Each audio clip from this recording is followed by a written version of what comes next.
I'll begin. I was always excited to see my mother waiting at the corner of my street as my bus pulled up.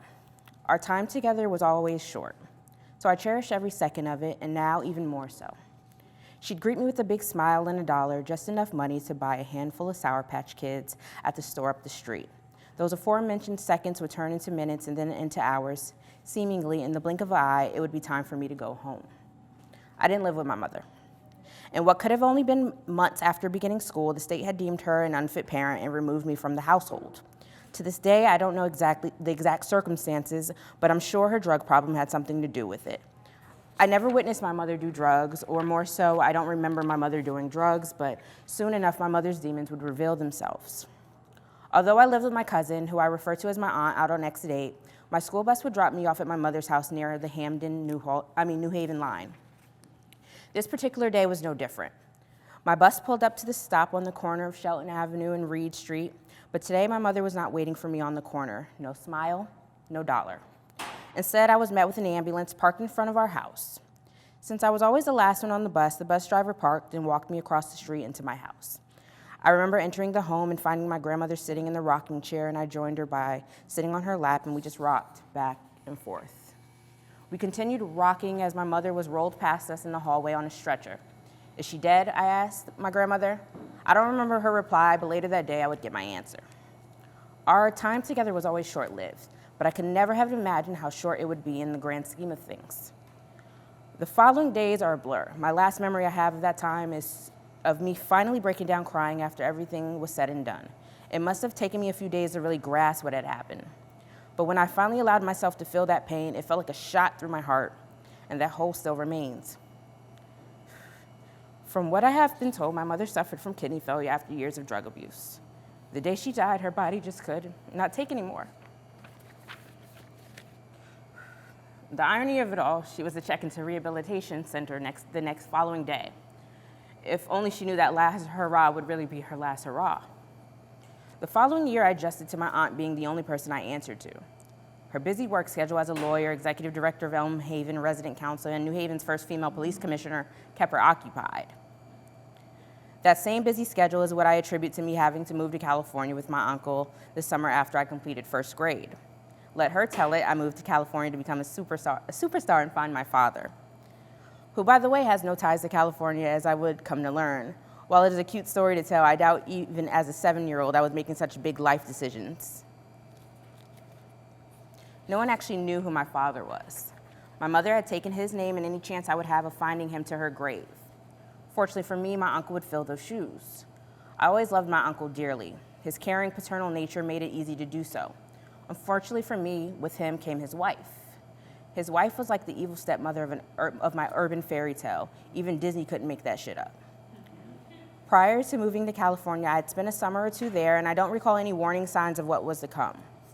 California was a new world for me. I went from being at my mother's hip while we waited in line at St. Anne's Soup Kitchen to cruising through San Jose, California in my uncle's Porsche. We went on skiing trips in Lake Tahoe, camping trips in Manteca. I was in Sin City before I even knew what sin was. But everything that glitters is not gold, and my California dream would turn into a nightmare for my adolescent self. To call my uncle's wife strict would be an understatement. I remember she threatened to spank me every day for a week just as a deterrent. Fortunately for me, it only lasted 3 days. I don't recall what sparked such genius, but I assure you, I was a normal 7-year-old kid who made normal 7-year-old kid mistakes and did normal 7-year-old kid things. Sometimes the abuse wasn't even warranted, and the mental abuse was much more damaging than the latter. I remember my uncle's wife and her friend, who I affectionately referred to as an aunt, were in the living room doing Tae Bo. For those of you who weren't around in the 90s, Tae Bo was like a exercise thing like Zumba, but it was like martial arts. Tae Bo required its participants to throw air punches and kicks, and of course you were promised weight loss if you did it enough. As I cleaned in the next room, a room that is separated by a couch, my uncle's wife jokingly calls for me to stand in front of her as she threw punches to the wind. Her friend playfully tells her to stop, and they continue with their workout. Something they took as a joke is something I will never forget,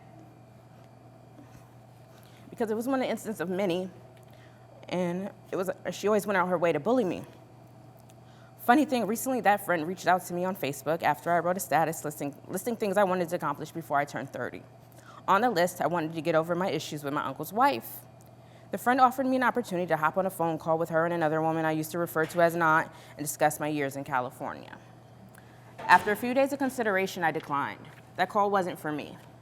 That call would have been to make her feel better for not stepping in earlier. For me, 20 years had passed and the damage was already done.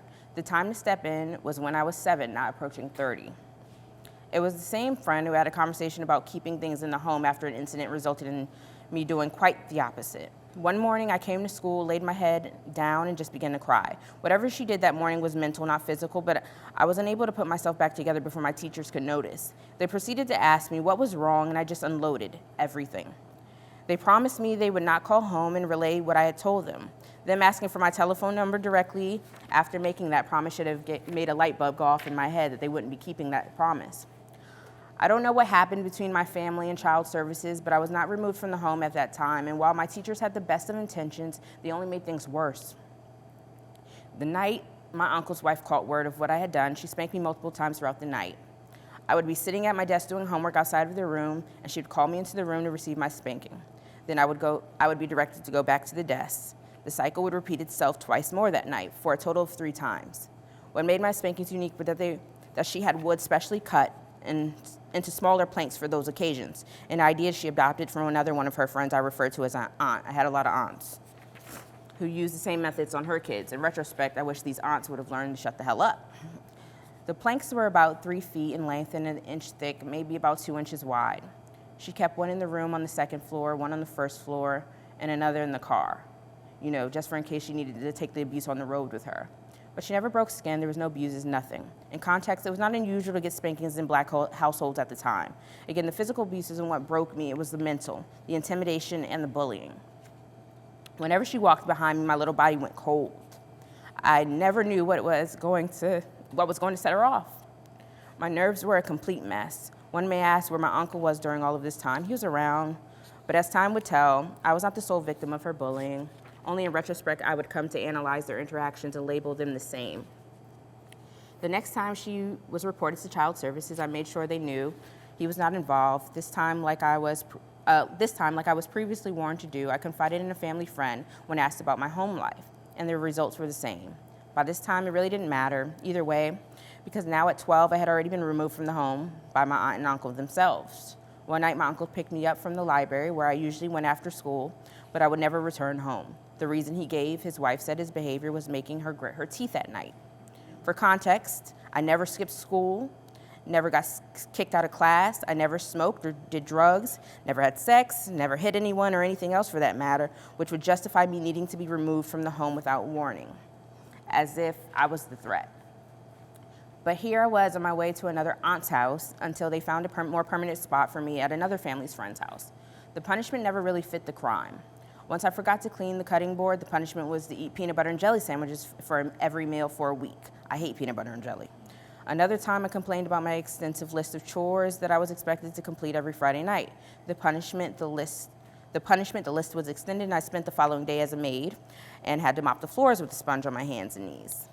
Once my little cousin would not get out of my suitcase, so I acted as if I was going to close the suitcase on him. I wasn't. But I got caught in the act, acting like I was going to do so, so I actually had to sit in a zipped suitcase for an undisclosed amount of time. The list goes on. But the nightmare was finally over. Now that my aunt and uncle's family friend had also called child services, I was to return to Connecticut to my aunt I stayed with years earlier. My uncle asked if I wanted to wait until the summer after completing my 7th grade year. I said no. I wanted to leave immediately. So I did. I left California, but my time in California has never really left me. In college, I wrote and performed a poem entitled Beat, which goes as follows.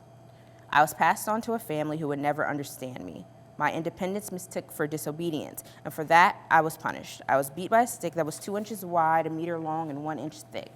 I was so special to them. I was special to them that my beating sticks came fresh from Home Depot. Sounds unbelievable, I know, but true.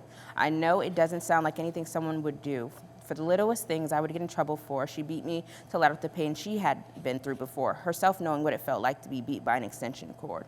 She hated her mother for the pain she put her through, but I guess she didn't learn anything from it because she would do the same to me as her mother would do. Arriving back in New Haven, I was not the same kid that left just 5 years earlier. Trust had been broken, and I would never be able to open up to another parental figure, or anyone really for that matter. Grasping on what I thought my mother could have been if she lived was much more comforting. Looking back at it now, I never really gave my aunt here in Connecticut a fair chance to be a mother figure to me, even to this day, and it's not her fault.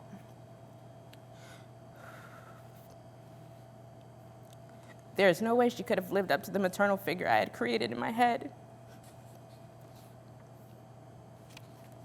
My actual mother, too, was far from that person. With every Mother's Day's card that read, "Dear Auntie," I gave her a constant subliminal message to make that point clear. She was not my mom. In my mind, to allow her to replace my mother was to erase my mother, thus taking away that safe space, the unknown. It is the space I go to every time I feel like someone has let me down. If my mother was alive, you fill in the blanks. As long as I keep her memory alive, even as the memories begin to fade, I have somewhere to hide my vulnerabilities from the world. I long for unconditional love, but it would never come in the form that I wanted to. And as I've gotten older, I started to accept that, but it did come. Unconditional love came in the form of an 8.7-ounce baby boy, just 3 days before my birthday. I remember just holding him in my arms and glancing in his big brown eyes for the first time and thinking, shit just got real. Fortunately for me, my birthing classes have warned me my initial reaction might not be as warm and cuddly as I've seen on TV. To this day, I'm very glad they told me that, because that wasn't my reaction. I was terrified. I had no idea how to be a mother, and the few examples I had were not the most solid, as mentioned, so there was a lot of trial and error. Jaden was definitely not planned, but it was just the motivation I needed to get my life back on track. After years of self-loathing and why me's, I could never have the unconditional love I was longing for from a parent, but I could be the parent I always longed for. And as much as I resent my aunt here for being busy with little time to spare upon my return from California, we are very much the same. I'm too busy, and I'm often distracted with conference calls like every other day when I'm home. And whatever else. I too have a love for community work and politics, like her. I too am either passive aggressive or quick to temper. There's no in between with us. She is imperfect as I am. But she has been the most consistent, and for that I'm grateful. I have had a horrible way of showing it, but as aforementioned, I have a few things to work through. She can't fill that hole in my heart, but a piece is definitely reserved for her. On the other hand, Jaden can have my heart, a kidney, and any other organ he may ever need. May he never want for anything, because unbeknownst to him, he has given me the only thing I've ever wanted. I conclude with a snippet from a poem I wrote last year. Now it is time to rebuild from the ground up. From tears I could feel cease to a smile that could light the sky, the sun, my sun, has risen. I am his world and he is mine, and in time he will shine so bright not even nightfall can dim his light. While the woeful plight of being a motherless child will always weigh down on me, with him around it will be all right, because my son will keep me warm through the cold night. And at night when I look up to the sky, while my eyes may still cry, I see clearly that the stars have aligned. Those stars in the sky remind me I will be fine, because when I glance down, it matches the twinkle in his eyes.